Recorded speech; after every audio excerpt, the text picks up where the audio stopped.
Okay, so nalang tay tagaan og pagtagad no, random lang atong ato lang napili karon anya atong ansiran kini no. At least makatabang ta no sa atong isip atong serbisyo publiko sa kuan karon no, na pangutana kanato. So ang pangutana nato diri atong pagtagad matud pa na niya atong kabalao daw niya siya, attorney, namatay ako papa unya naa siya nabilin nga yuta 1 hectare. Upat ni anak ug naapod ako inahan ang nabinlan sa yuta. So upat sila kabuok mga anak ug naapod ang inahan nila no, buhi pa. Ibaligya ang yuta sa ako mga igsuon adtong 11 years old pa ko og 500,000 nga aduna daw to'y right to repurchase sa maorag hapon nga presyo after 5 years. Tuod man palit balik no sa ako mga igsuon ang yuta unya after ato gibaligya na jud nila ang yuta og 2 million. Sila ra ato nagbaligya, attorney, og ang ako mama kay minor de edad pa ko kay siya man lagi daw ang guardian ako. Ang pangutana o questions, una, legal ba tong pagbaligya nila primero?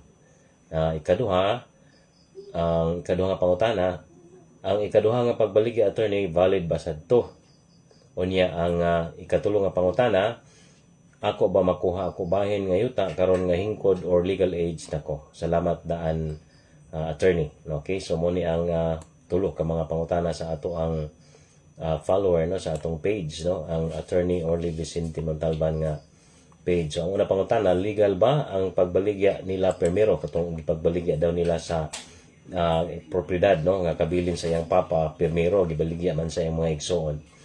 Okay, so ang tubag nato niana is yes no, legal kon valid no ang katong pagbaligya nila sa maong inyuhang kuan propiedad no sa imong papa, valid to siya or legal, but only sa bahin nila no, with respect no, only with the respect no to the shares no pertaining adtong imuhang mga igsuon no. Patman mo ka igsuon siguro katong tulo nimo ka mga igsuon, okay, kay minor de edad pa man ka kanitong panahon na. So as to their shares, legal ka to siya, okay, kay ila manggi baligya no ang maong kuan sa ila turong share lang. Pero as to sa imuhang share o sa imuhang mama, dili ta makaingon nga legal no ang ilang gihimo no. So kung doon naman gali question adto, ang ilaha lang yung bahin no, ang ilaha gyud nga mabaligya no, kay mo man ay giingon sa atong balaod no. Diya sa atong balaod, sa pagkamatay sa imong papa, ang nahimo dayong co-owners no, kamo nga mga nabilin, ang imuhang mama, ang imuha dayong mga igsuon no, kamo no kay mga igsuon. Naana sa article 777 sa atong new civil code no, nga at the moment of death no, from the moment of death of the decedent na himo dayon mong co-owners no. So ang co-ownership dayon is naanay katungod nimo diha no. Kamo nga mga co-owner do na mo'y katungod to alienate no your part no, meaning nga inyong ibaligya ang imuhang bahin, okay, but the effect no sa inyong alienation katong inyong pagbaligya shall only be limited to the co-owner, sa iyang share sa co-owner. So muna ang mahitabo ana no, imong portion ra mo imuhang kanabang do na kay katungod no nga imong mabaligya, okay.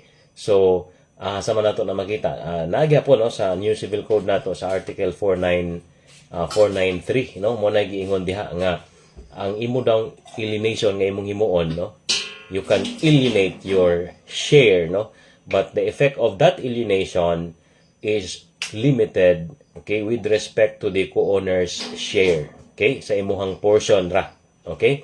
So mo na ang nahitabuan tong primero nga sale nga ingon nimo pangutana, valid ba to? Yes, valid to siya, but with respect only to the shares of your kanabang brothers or sisters o kanang imong mga siblings no. So muna ang nahitabuan.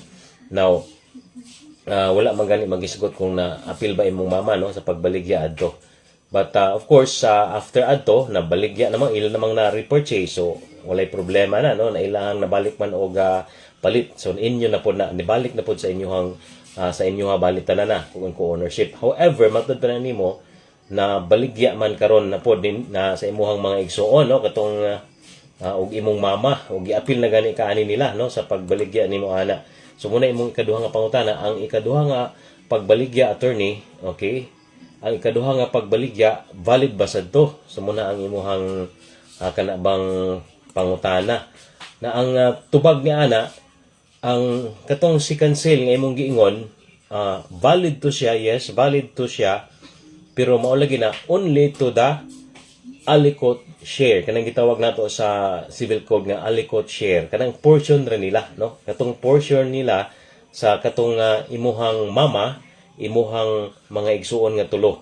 Moro to ang kuan yes, tulo, no, to kay tulo pat man kay igsuon og imong mama dayon only to the alikot shares, meaning sa ilaha lang yun nga portion, no, sa imuhang mga igsuon og sa imuhang mama. Kay ang imuhang mama man god pariha na og share sa inyo, ha, kay under sa sa intestate nga kuan kana bang proceeding tiya o kanang gitawag nato ba intestate sharing, kay wala may will and testament nga giingon nimo sa imong papa.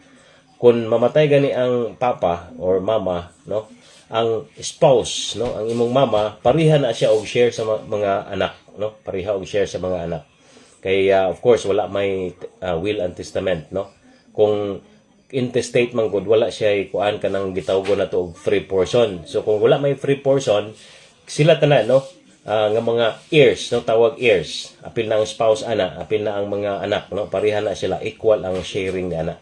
Okay, so muna ang mahitabo ana. Now katong imong pangutana nga ang si cancel valid ba? Yes, valid. Again, valid to siya only, no, as to the alikot share, katubang ilahang portion nga para sa ilaha, sa ilahang share sa imuhang mama o sa imuhang mga tulo ka igsuon. So muna valid to siya nga sale. However, sa imuha dili na siya valid, no, dili siya valid with respect to you, labi na kay ikaw is unsa man ka, anang panahon na is minor, meaning minor de edad ka. Okay, so ang minor gani diha sa atong balaod, dili siya kuan, dili siya dili tugutan sa balaod nga mamaligya, no, ang iyang guardian, no, kay mo lagi na under sa atong family code article 2 to 5 na may giingon diha nga the father and mother shall jointly exercise legal guardianship, no, sa kanang minor de edad nga kana bang ilang anak. Kung namatay man galing na, ang papa, ang mama mo ay maghimong legal guardian over the property of the unemancipated child, no. So without the need of court appointment, siya ang mahimong legal guardian.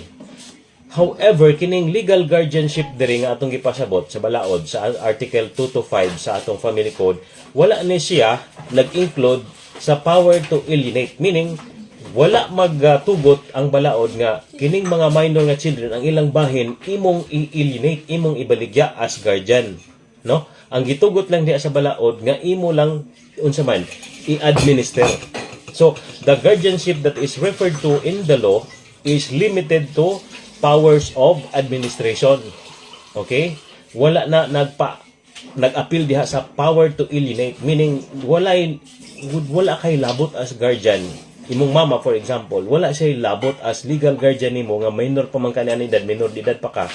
Wala siya power to alienate your share of the property. Meaning wala siya power to sell, no? Wala siya power to sell your property. Unsa ray iya? Power to administer. Okay? Power to administer lang. Kaya kanang gitawag nato nga power to alienate is a power nga gitawag nato og strict dominion. An act of strict dominion mo na giingon sa balaod diha. So meaning ang imuhang mama had no authority, no, sa pag-sell sa imuhang property. So muna imong hinumdaman diha, no, sa atong follower. Ang imong mama wala siya authority to sell, no. Kaya ingon man imong mama is nagrepresent sa imo ato, no, wala siya power to sell, okay, ang sa imuhang property.